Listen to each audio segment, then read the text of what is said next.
If you go to China and you see what has happened in China over the last 40 years, you will see that the Communist Party is respected and it is trusted in China.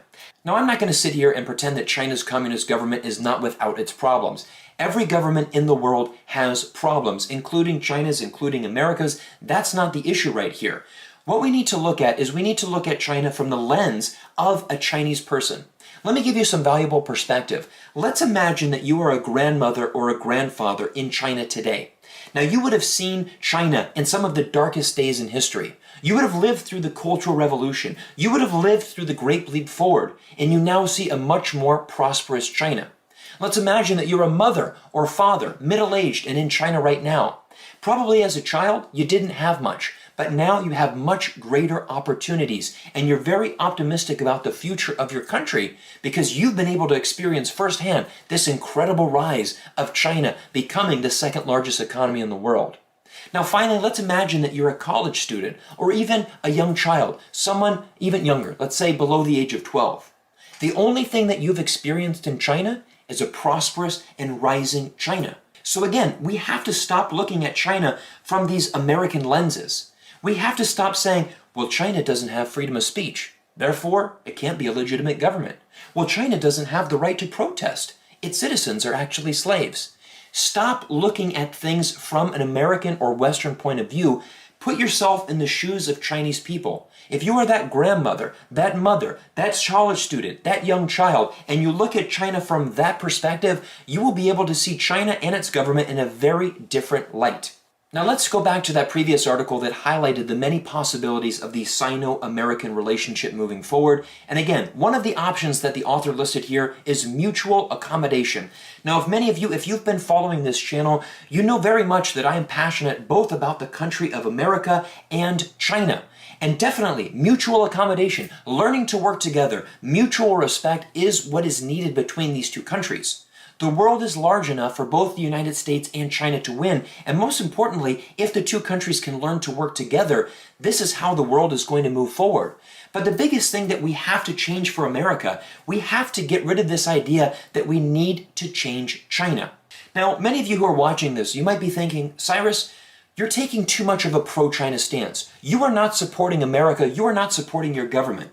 But let me just be really honest with you right now. Do you know how much it hurts to be an American citizen and to look at your country and to see it collapsing right in front of you right now? America has so many problems that we need to look at, but all we're focused on is trying to change China. But why do we want to change China? Because we want to be number one in the world. Let's just face the reality. China's population is 4 times that of America. China will inevitably become the world superpower. That's okay. We don't always have to be number one because China still respects America. China still wants to have a trade relationship with America. Chinese parents still want to send their kids to an American university. There are so many positive, things that are happening in America. It's not like America is going to collapse if we drop down to number 2. But the problem is that America's government and our way of life is declining tremendously right now. Look at the problems that are happening in America right now. Crime is increasing across the United States. Racial inequality, probably it's been its worst time in the last 60 years. Incarcerations are increasing. Our education system is getting worse. Poverty is increasing. There is so many areas of America that needs to improve, and our politicians have become obsessed with trying to change China. And it really hurts me right now as an American. Because I do love my country. I'm incredibly grateful for being born in the United States of America. I'm incredibly grateful for growing up in the state of Florida and going to school and being educated in America.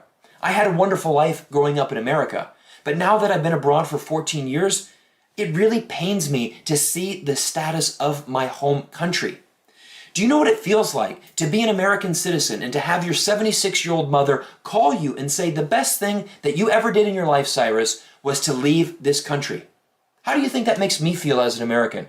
How do you think it makes me feel when your 76-year-old mother a few months ago calls you and says, I've had to purchase a handgun because I do not feel safe in my own home anymore? These are the real issues that are pressing Americans right now. But again, our politicians are absolutely obsessed with trying to change China. Changing China and a government that is supported by over 90% of the people. They're just so obsessed with taking down China that they fail to see America, the house that they live in, literally on fire. Now everybody, you can see that from today's video, I'm speaking passionately. I'm speaking from my heart because I genuinely want America to succeed. But I just don't see how that's going to be possible if we fail to look at ourselves in the mirror and we fail to address the issues that we have domestically. I feel that we are so concerned with trying to maintain our status as number one that we will do anything we can to try to take down China. Meanwhile, what does China do? Does China care that America is a democracy? Absolutely not. Does China care about any other form of government in the world? Absolutely not. China's focus is inwardly. China wants to improve its country and, for the betterment of its citizens. That's literally what China has been doing for the last 40 years.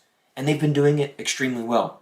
So instead of actually, wanting to change China, why don't we actually try to learn a little bit from China? Why don't we learn to build some great relationships? Why don't we learn to build more trade so we can increase jobs and increase the prosperity of Americans? These are the things that we need to do. This is the purpose of this channel, is to help people see a better side of learning to work with China. So the next time somebody tells you that the rise of China is the biggest threat in the world, I think we need to look at it from a different perspective. Forget the rise of China. Let's focus on the collapse of America that is literally taking place right now. Everybody, I want to thank you so much for listening to me. As you saw in today's video, I was very passionate and I was speaking from my heart because, again, I love America. It is my home country, but my heart is broken. It is very sad because it's just amazing how clueless some of our US politicians are about the global economy that we live in. China is not our greatest enemy. China is a potential greatest partner for us if we can actually learn to work together. And I'll say it again, when the United States learns to work with China, the entire world is going to win.